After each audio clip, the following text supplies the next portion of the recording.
com absoluta certeza. Essa é uma das culturas mais fascinantes e intrigantes da história, com as suas inumeráveis divindades e arquitetura que até hoje chama a atenção de arqueólogos e cientistas. A mitologia egípcia é, sem sombras de dúvidas, uma das mais ricas em histórias envolvendo a humanidade. Hoje, eu falarei sobre um dos mais importantes deuses do Egito Antigo. A história de Horus, o deus dos céus.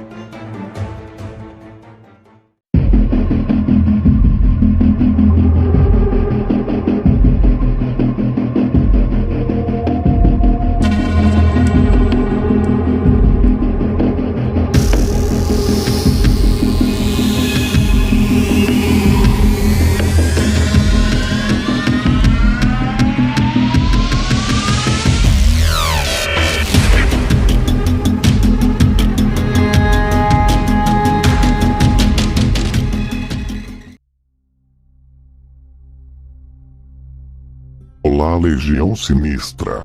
Sejam bem-vindos ao meu canal. Horus, na mitologia egípcia, é tido como o deus dos céus e filho de Ísis, a deusa da fertilidade e magia, e também Osíris, o deus da vegetação e senhor da vida pós-morte. Ele representa o poder, a luz e a realeza. Horus é simbolizado por um homem com cabeça de falcão e a própria manifestação do poder do sol, por isso, também é cultuado como o deus do sol nascente. Ele, diariamente, lutava contra o exército das trevas, para garantir o nascimento de um novo dia. Esse deus supremo aparece nas histórias, com vários nomes, que mudam de acordo com os locais de adoração. A origem do deus Horus.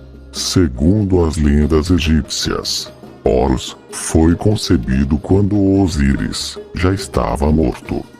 Então Ísis, na forma de um pássaro, pousou sobre o seu corpo e realizou a fecundação.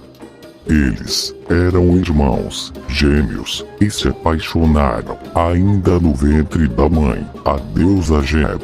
Antes do seu assassinato, Osíris governava a civilização egípcia, juntamente com sua esposa.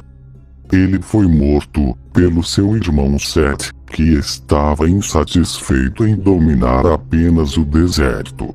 Desesperada com o sumiço do marido, Ísis sai em busca do seu amado e descobre que Sete o cortou em várias partes. Ela procura por todo o Egito e consegue juntar os pedaços, exceto o órgão genital. Em seguida, constrói um santuário para colocar os restos mortais do seu amado e substitui o órgão perdido por um falo de ouro. Anubis, filho bastardo de Osíris, reconstrói o corpo do seu pai, e na figura de uma ave, Ísis se relaciona com ele, e dessa união nasce Horus, predestinado à vingança. O confronto de Horus e Sete. Horus travou diversas batalhas contra seu tio, o deus Sete. Em uma delas, ele perdeu o olho esquerdo, que foi substituído por amuleto de serpente. Os egípcios passaram a associar o olho ferido às faces da lua, pois cada um de seus lados representam o sol e a lua. Após a sua recuperação, realizou uma batalha final sobre Sete e conseguiu matá-lo. A partir desse momento tornou-se governante do Egito e o Deus soberano. Ele, encarregado de unir o Alto e o Baixo Egito e de garantir o nascimento dos dias. O deus Horus é o símbolo da luz, coragem e força. Além disso, é o intermediário entre os seres humanos e as forças divinas, mantendo o equilíbrio cósmico. Por ser filho de Osíris, também é o mediador entre o mundo dos vivos e o dos mortos, principalmente no momento do julgamento final. Os egípcios acreditavam que os faraós eram reencarnações de Horus, homens nascidos para unir o céu e a terra, trazer prosperidade e combater o mal. A imagem do deus Horus. Ele é representado de algumas formas, mas geralmente ele é descrito com corpo de homem e a cabeça de falcão. Ele também aparece com asas de gavião, um disco solar sobre a cabeça e na mão esquerda uma chave que simboliza o controle da vida e morte.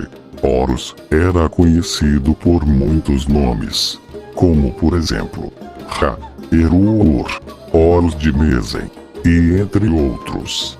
Em outros símbolos, é descrito usando uma coroa branca e vermelha. A parte branca remete ao Alto Egito e a vermelha ao Baixo Egito.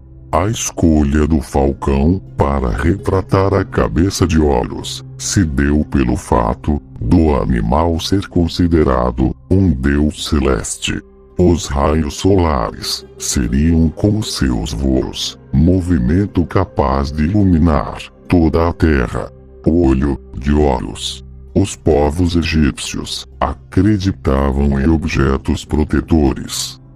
Entre os mais antigos encontra-se o olho de Horus, amuleto que simboliza o olho perdido pelo deus na batalha com seu tio.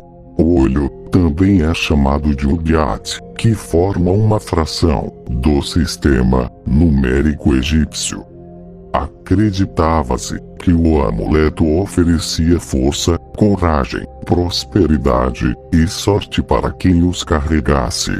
Segundo a história dos deuses egípcios, a fonte de poder do deus Horus estava nos olhos. Um dos lados representava o sol, o outro a lua. A parte do sol simbolizava o poder e a integridade física. Já o da lua, a essência da cura e a habilidade de enxergar as energias espirituais. Nos rituais funerários, o olho de Horus era reproduzido em variados tamanhos. O falecido era enterrado ou mumificado com correntes, anéis e outros objetos marcados pelo símbolo. O templo de Horus, o culto ao deus do céu, era recorrente em todo o Egito. No entanto, os principais templos de adoração eram nas cidades de Edfu, Beidet, Heracópolis e Buém. Em cada local, era cultuado com diferentes nomes, sendo eles Arindotes, Horus, o salvador do seu pai; Armaxes, Horus, do horizonte; Aroiris, Horus, filho de Oré; Arpoacrates, Horus, menino; Arciese, Horus, filho de Ísis; Assuntos, Horus, o unificador; Orimatari, Horus, unificador das duas terras. O mais antigo é o templo de Edfu, construído há 100 anos antes de Cristo, pela dinastia de Ptolomeu III e Ptolomeu IV. O santuário possui desenhos e hieróglifos cravados na parede em formato de relevo, registrando todas as batalhas do deus Horus com seus adversários. Obrigado por assistir o vídeo e até a próxima.